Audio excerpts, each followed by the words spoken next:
cet homme va être victime d'un vol. Pour de faux. L'un de nos deux présentateurs va voler son téléphone avant.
Qui pullule sur le web et que tout le monde peut commenter, voire partager sans réfléchir. Il n'est pourtant pas si difficile de démêler le vrai du faux, même sur Internet. Des réfugiés musulmans qui urinent sur la façade d'une église. L'information se répand comme une traînée de poudre sur les réseaux sociaux. Et nombreux sont les internautes convaincus qu'il s'agit bien de musulmans en train de profaner un lieu de culte chrétien. Parmi les commentaires en ligne, imaginez comment ils réagiraient si on faisait la même chose sur une mosquée. La photo est bien réelle, mais les faits décrits le sont-ils? C'est ici que la photo a été prise, l'église Sainte-Gertrude de Munich. Le père Mathias et ses paroissiens ont vu circuler la photo en ligne et ils connaissent la vérité. Ce sont des Érythréens. Ils sont membres de notre paroisse. Leur tradition religieuse veut que bien souvent, ils n'entrent pas dans l'église pour prier, mais s'appuient contre le mur extérieur et prient dans cette position. Sur cette photo, on voit en réalité plusieurs croyants en pleine prière. Le message qui a enflammé les réseaux sociaux était un mensonge délibéré. Ces hommes ne sont pas musulmans et n'urinent pas contre le mur d'une église. Ce sont des chrétiens en prière. Mais en ces temps de forte immigration en Allemagne, la réalité a été volontairement déformée afin de monter l'opinion contre les réfugiés.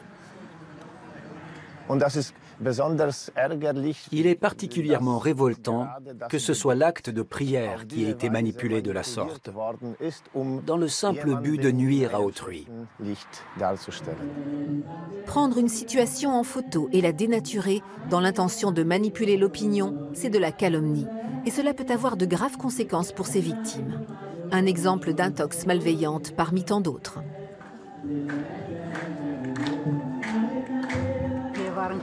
Cela nous a écœurés et mis en colère. Comment peut-on propager de tels mensonges?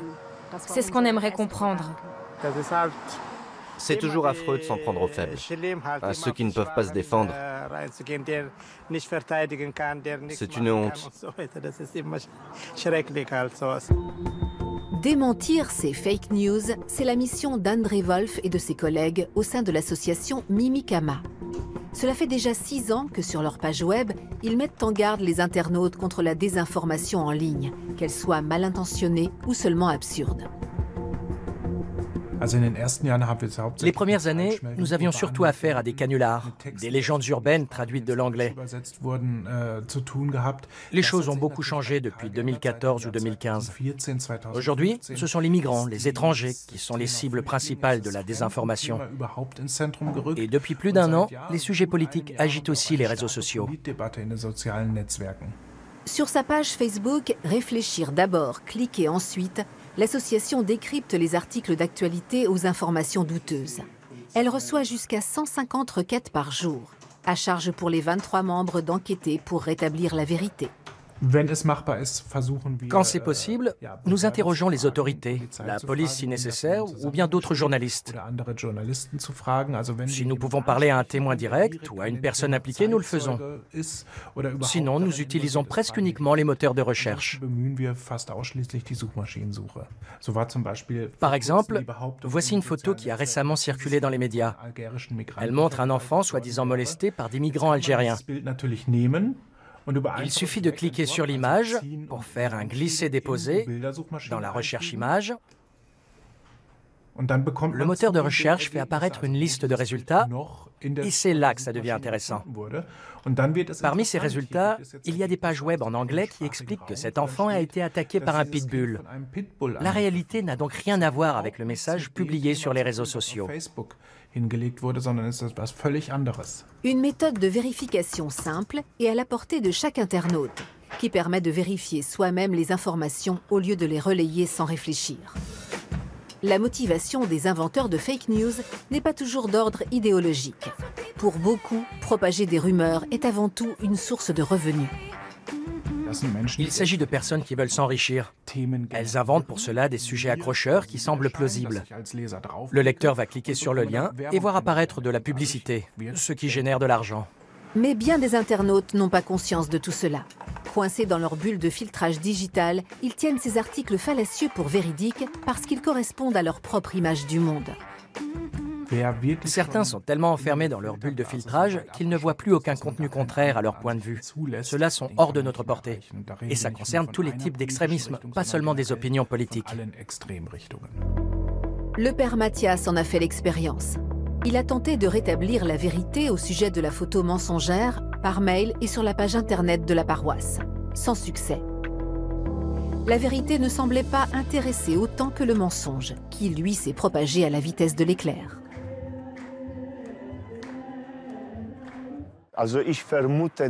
Je soupçonne l'instigateur de ce mensonge d'avoir su pertinemment que ces hommes ne faisaient rien de mal. Mais il a saisi l'occasion pour véhiculer une image négative des étrangers, des migrants. Dans ces conditions, la vérité n'a pas grande importance. Ceux qui ne s'intéressent pas à la vérité ne voudront pas qu'on leur ouvre les yeux. Quant aux autres, quelques clics suffisent souvent à dévoiler le mensonge. Les fausses informations sont donc facilement identifiables sur le net. Mais qu'en est-il dans la vraie vie? Est-il aussi facile de démasquer un menteur? Mathias Gammer, vous êtes neuroscientifique et psychologue. Quelle est votre analyse? Avant toute chose, on m'a volé un objet ce matin. Je soupçonne l'un de vous deux d'être le coupable. Quoi? Et je voudrais vous poser quelques questions. Ok. Qu'avez-vous fait au cours de cette dernière heure ou demi-heure? J'ai cherché ma collègue et j'ai fait une pause café. C'est gênant à dire devant la caméra, mais j'ai cherché des toilettes. Est-ce que vous admettez m'avoir volé quelque chose ou pas? Non, j'ai rien volé. J'ai rien volé. Est-ce que vous seriez prêt à passer le test du polygraphe, le détecteur de mensonges? Ok, oui. Bien sûr. Ce test sert à déterminer qui détient des informations sur le vol commis.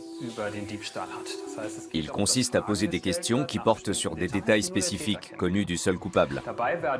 Pendant le test, on mesure les réactions psychophysiologiques, comme la conductance cutanée, c'est-à-dire les mains qui deviennent moites, et la fréquence respiratoire et cardiaque. Vous entendrez les questions par le haut-parleur et en parallèle, des images vont apparaître à l'écran qui représentent entre autres l'objet volé. Je vais vous interroger et vous n'aurez qu'à répondre non à tout, puisque vous affirmez tous les deux être innocents. Je ferme la porte et c'est parti. Je suis encore assez détendu. Mais ça risque de ne pas durer. Je me sens tellement observée que ça me rend nerveuse. Une caméra ici, là et là. Qu'y avait-il au revers de la veste que vous avez fouillée? Un bouton? Non. Quel genre de sac avez-vous fouillé? Était-ce un sac de sport? Non. Un sac en toile? Non. Qu'avez-vous dérobé? Était-ce une enveloppe? Non. Quel objet de valeur avez-vous dérobé? Était-ce un porte-monnaie? Non. Un portable? Non. Non. Voilà pour le test. C'est déjà fini. Oui, c'est fini. Même pas mal. Ce n'est jamais douloureux. Les électrodes collent encore. Vous effacez vos traces. En quelque sorte. C'est fini, je vais vous demander d'attendre à l'extérieur pendant que j'analyse vos résultats. Ok.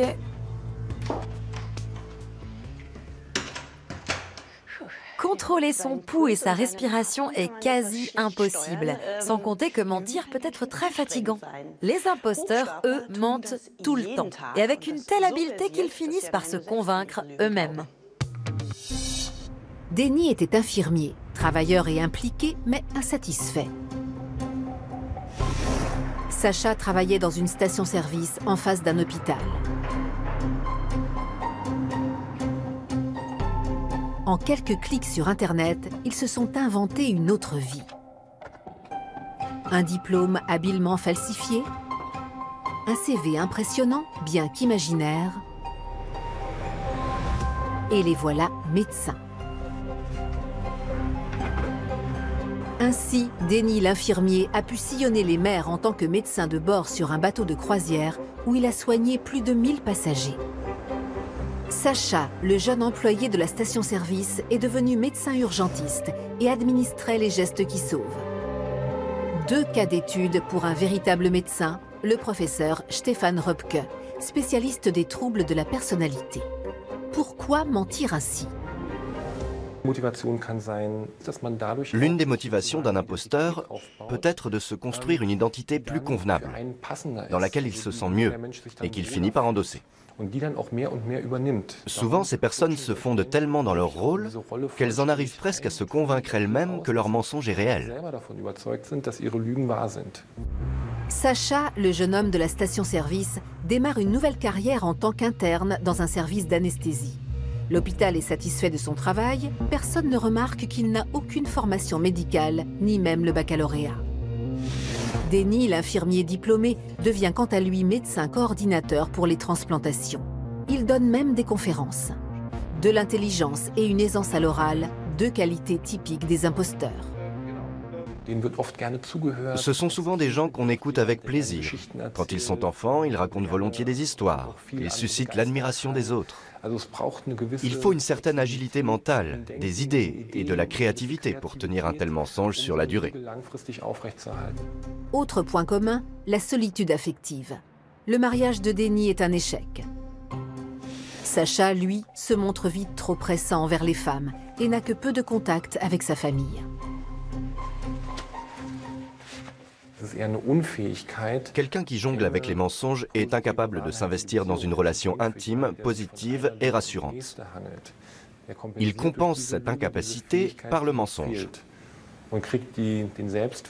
Il y trouve l'estime de soi, l'identité, l'attention qu'une personne saine reçoit de ses amis et de sa famille.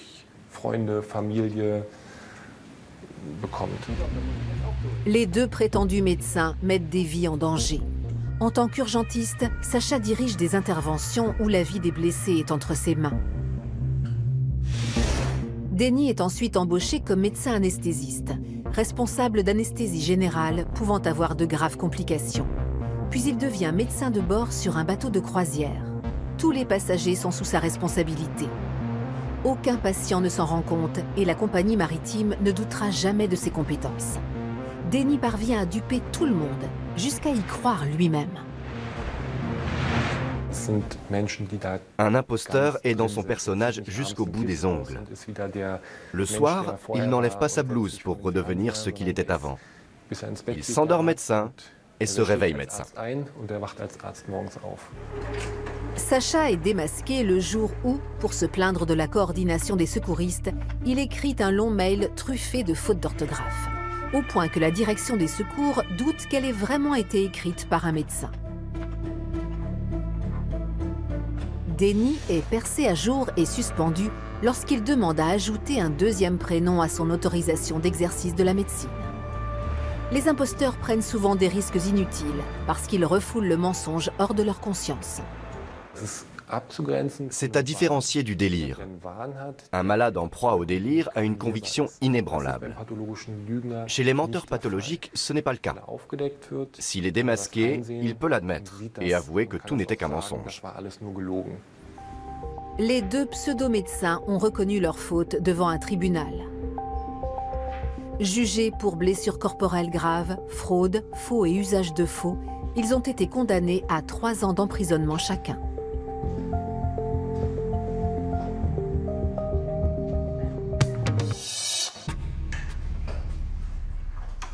J'ai fini l'analyse du test, vous pouvez venir.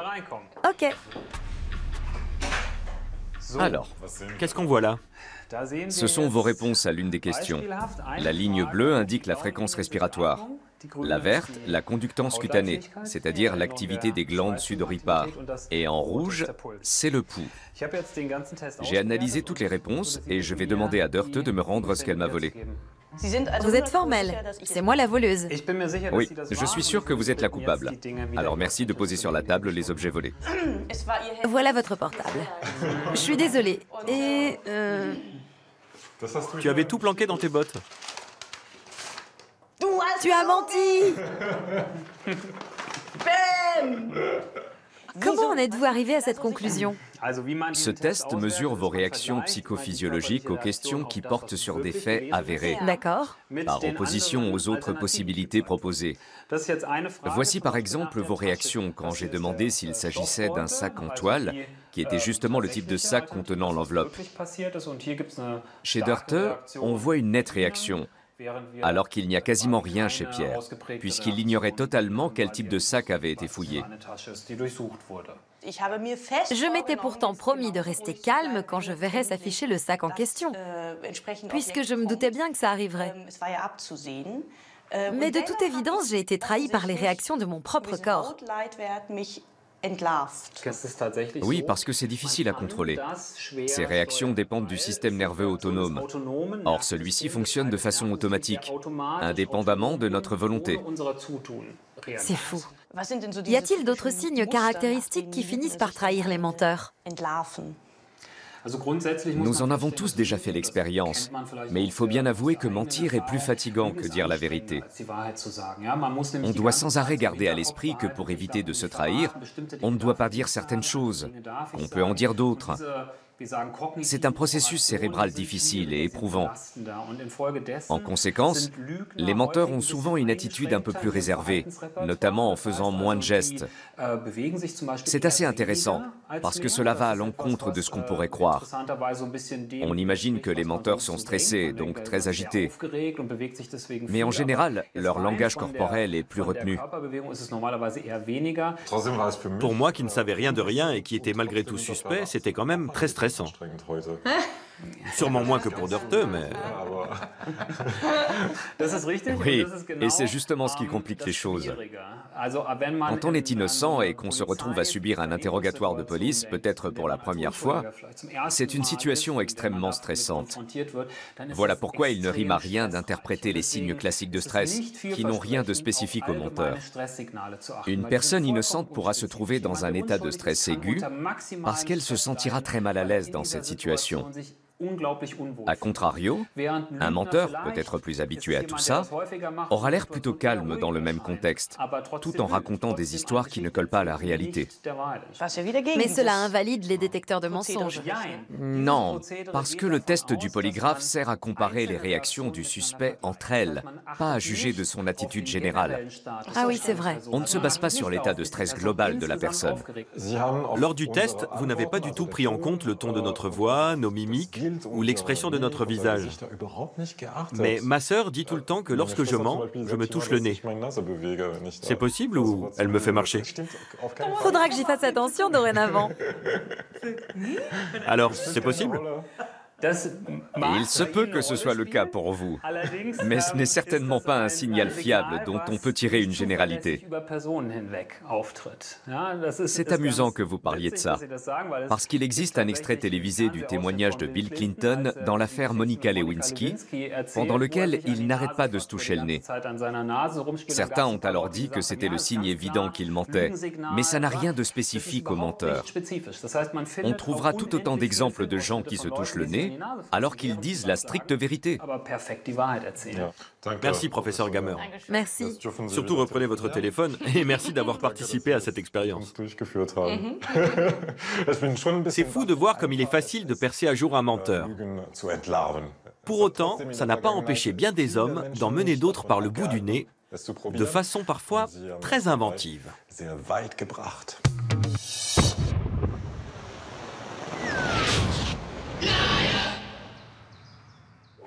Jouer un bon tour à quelqu'un est sûrement un plaisir vieux comme le monde. Certains menteurs poussent le bouchon très loin, comme dans les cas suivants devenus célèbres. En octobre 1869, des ouvriers creusent un puits derrière une grange dans l'État de New York et découvrent le corps pétrifié d'un géant de 3 mètres.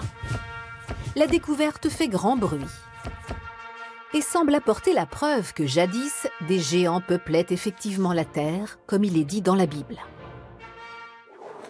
Mais quelques semaines plus tard, des scientifiques révèlent la supercherie. Le géant est un faux. Un artiste de Chicago l'avait sculpté dans un bloc de gypse à la demande de George Hull, un marchand de tabac new-yorkais qui avait enterré la statue à cet endroit 1 an avant sa fausse découverte.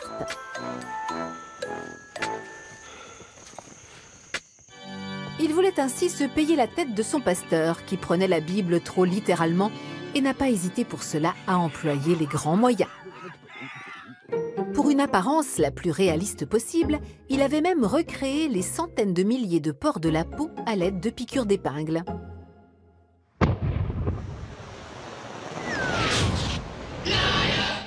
D'autres tours sont bien moins drôles et innocents, surtout lorsque le petit plaisantin en a après votre portefeuille. Exemple avec Victor Lustig, un escroc originaire de Bohême qui ne manquait pas de culot. En 1925, il parvient à vendre la Tour Eiffel à un ferrailleur. Il faut dire qu'à l'époque, la Tour Eiffel était peu appréciée des Parisiens. À l'abandon depuis sa construction pour l'exposition universelle de 1889, elle avait un besoin urgent d'être rénovée. Se présentant comme le directeur adjoint du ministère des PTT, Victor Lustig invite de riches ferrailleurs à une vente au plus offrant. Mais les acheteurs potentiels sont suspicieux. Alors l'escroc, qui connaît la corruption des fonctionnaires parisiens, réclame un dessous de table. Il n'en faut pas plus pour convaincre le ferrailleur André Poisson, qui débourse une petite fortune pour la dame de fer. Le fin mot de l'histoire ? Eh bien, la Tour Eiffel est toujours à sa place.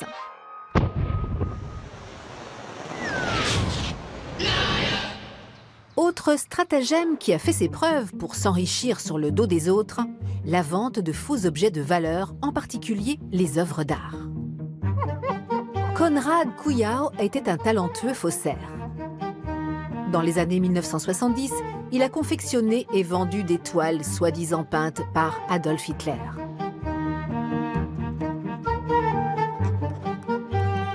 Il est surtout devenu célèbre 10 ans plus tard pour les carnets d'Hitler, un faux journal intime que le magazine Stern a acheté l'équivalent de 25 millions de francs. Ironie de l'histoire, Konrad Kujau est devenu si populaire que d'autres faussaires peignent aujourd'hui de faux Kujau.